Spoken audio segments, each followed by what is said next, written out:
Yan, yan, yan. Dessert. Yan. Nagasan ko yung dessert ng aking alaga na fruit. Gabi-gabi to. Ito yung dessert niya kung hindi apple, pear, grape. Yan lang. Yan ang paborito niyang prutas. Pang dessert niya paggabi. Hindi lang palya. Ito. Japan pear siya. Laki, di ba? Laki. Pilatan natin.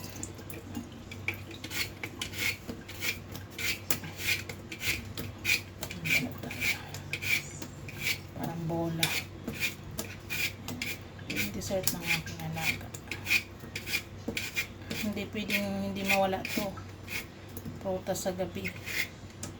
Kanya. Ito.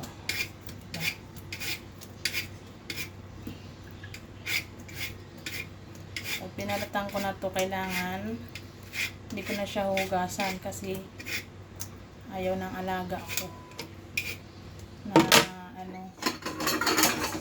pag binalatan ay hugasan, mawawala daw yung tamis. Mawawala daw yung tamis. Yan. Diba? Oh. Laki.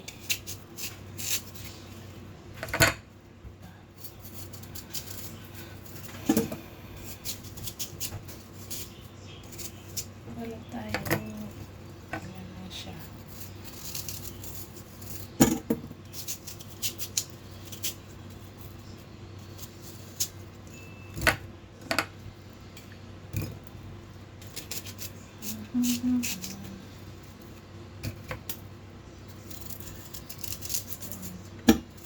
Ito yung ginagawa ko. Tapos ko maglinis ng mga gasin. Yan, ito na. Tapos wala na. Yan na yung finished work ko. Wala nang iba. Naapon yan sa trabaho. Yan, ito. Siyempre ito. Ay.